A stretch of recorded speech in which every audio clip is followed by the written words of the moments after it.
जहां प्यार ही काफी नहीं और शादी एक फॉरबिडन ड्रीम है। शादी बहुतों के लिए ये एक सेलिब्रेशन है, हमेशा साथ रहने का एक प्रॉमिस है। लेकिन दुनिया के कुछ हिस्सों में शादी कोई राइट नहीं है, ये एक प्रिविलेज है जो कानून, धर्म या ट्रेडिशन से मिलता है या डिनाई कर दिया जाता है। ये मानना कि सभी को फ्रीली प्यार करने और शादी करने का हक है सरप्राइजिंगली नया और फ्रैजिल है। बैरियर्स हमेशा से रहे हैं, कास्ट, रिलीजन, रेस, यहां तक कि नेशनैलिटी भी। कुछ जगहों पर शादी की अप्रूवल लेना ऐसा लगता है जैसे किसी जज के सामने खड़े होकर अपने दिल के वर्डिक्ट का इंतजार करना। क्यों? कभी कभी कल्चर को बचाने के लिए, कभी कभी सोसाइटी को कंट्रोल करने के लिए। कुछ जगहों पर शादी से डरा जाता है क्योंकि यह स्टेटस क्वो को थ्रेट करती है। आज हजारों कपल्स एक सिग्नेचर, एक स्टैंप, एक ऑफिशियल के नॉड का इंतजार करते हैं। क्या उन्हें ऐसा करना चाहिए, या लव एक ऐसा राइट है जो बॉर्डर्स और बिलीफ से ऊपर है? चलो अपनी जर्नी दुनिया के सबसे छोटे देश से शुरू करते हैं जहां शादी खुद फॉरबिडन है। याद रहे, हर कानून के पीछे रियल लोग, रियल दिल और रियल सपने होते हैं। रोम के बीच में है वेटिकन सिटी, एक शानदार और गहरी आध्यात्मिक शक्ति वाली जगह। ये शादी करना मना है। 800 से ज्यादा रेजिडेंट जैसे priests, nuns, Swiss guards celibacy की कसम के साथ रहते हैं। वेटिकन के ऑफिशियल्स कहते हैं कि शादी भगवान की सेवा से ध्यान भटकाती है, दुनियावी प्यार को पीछे छोड़ दिया जाता है। यंग प्रीस्ट्स और नन्स के लिए प्यार की कोई भी फुसफुसाहट उन्हें उनके इकलौते घर से निकाल सकती है। लव लेटर्स जला दिए जाते हैं, नजरें छिपाई जाती हैं, भावनाएं दबा दी जाती हैं। फिर भी बंद दरवाजों के पीछे दिल आज भी धड़कते हैं। फॉरबिडन रोमांसेस की कहानियां एग्जिस्ट करती हैं। ऐसे प्रीस्ट्स जिन्होंने प्यार के लिए सब कुछ छोड़ दिया, ऐसी नन्स जो रात के अंधेरे में गायब हो गईं, उनके नाम सीक्रेट रहते हैं। उनकी कहानियां प्रार्थनाओं की तरफ फुसफुसाई जाती हैं। वेटिकन सिटी में शादी को सिर्फ डिस्करेज नहीं किया जाता, इसे मिटा दिया जाता है। यहाँ प्यार की कीमत बहुत बड़ी है। आपका करियर, आपका देश, आपकी पहचान। जो लोग सपने देखने की हिम्मत करते हैं, उनके लिए कीमत है एग्जाइल, शेम और अकेलापन। अब चलते हैं आइसलैंड, एक ऐसी जगह जहां शादी करना जरूरी नहीं बल्कि एक ऑप्शन है। आइसलैंड में 2/3 से ज्यादा बच्चे ऐसे पेरेंट्स के हैं जिनकी शादी नहीं हुई है। कपल्स साथ रहते हैं, बच्चे पालते हैं और पूरी जिंदगी एक दूसरे के साथ बिताते हैं बिना कभी आई डू कहे। यह प्यार को कॉन्ट्रैक्ट या सेरेमनी से नहीं बल्कि बराबरी, भरोसे और आजादी से डिफाइन किया जाता है। शादी के बिना साथ रहने में कोई शर्म नहीं है। बहुत से लोग इसे ज्यादा ईमानदार और मॉडर्न मानते हैं। सरकार भी इस चॉइस को सपोर्ट करती है।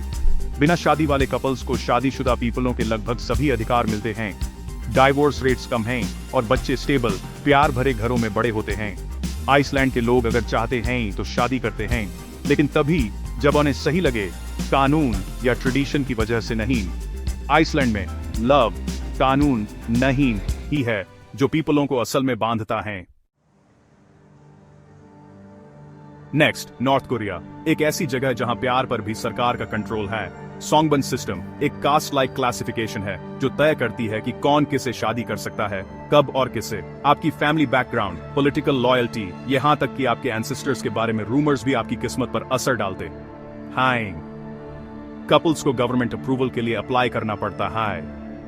यह प्रोसेस बहुत मुश्किल है।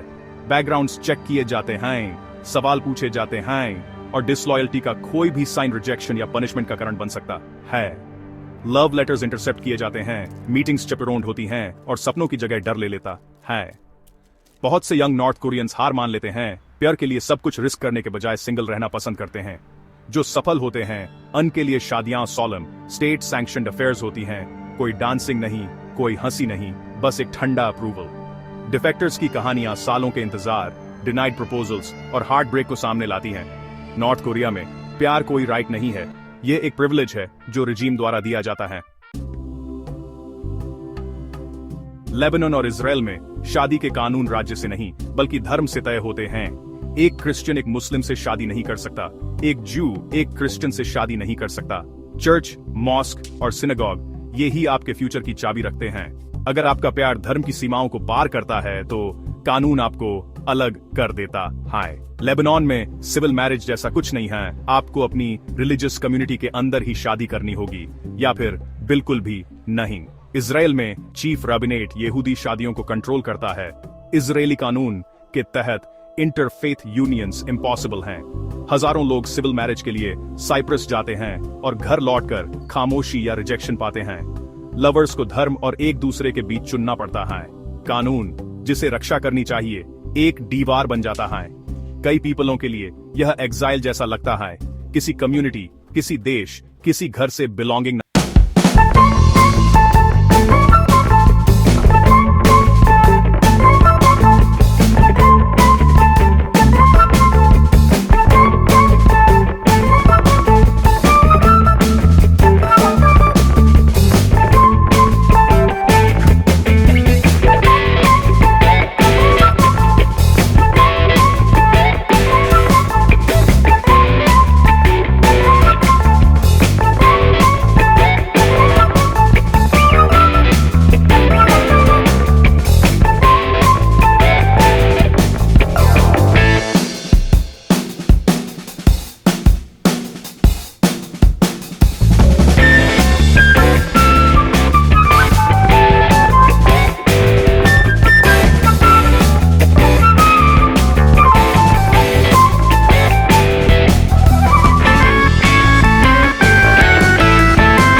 धर्म या डर ने ठुकराया है। फिर भी अंधेरी जगहों पर भी उम्मीद बनी रहती है। दुनिया भर में लोग फ्रीली प्यार करने और शादी करने के अधिकार के लिए लड़ रहे हैं। ताइवान में सेम सेक्स मैरिज लीगल है। आयरलैंड में मतदाताओं ने ट्रेडिशन की जगह प्यार को चुना।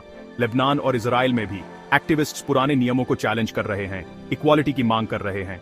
चेंज धीरे धीरे हो रहा है, लेकिन हर प्रोटेस्ट, हर कोर्ट केस हमें एक ऐसी दुनिया के करीब ला रहा है जहां मैरिज एक राइट है, प्रिविलेज नहीं। नई जनरेशन्स आ रही हैं, सवाल करने से डरती नहीं, लड़ने से डरती नहीं। एक ऐसी दुनिया का सपना जहां किसी को प्यार या शादी से वंचित न किया जाए जिंदा है। हर अहमद और फातिमा इसे जलाए हुए हैं। यह वह फ्यूचर है जिसे हमें बनाना है, एक साथ, सभी के लिए।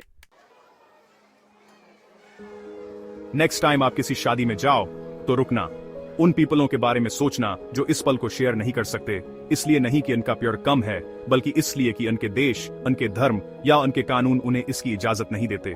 उनके लिए प्यार का यह सीधा सा काम सबसे मुश्किल सफर है।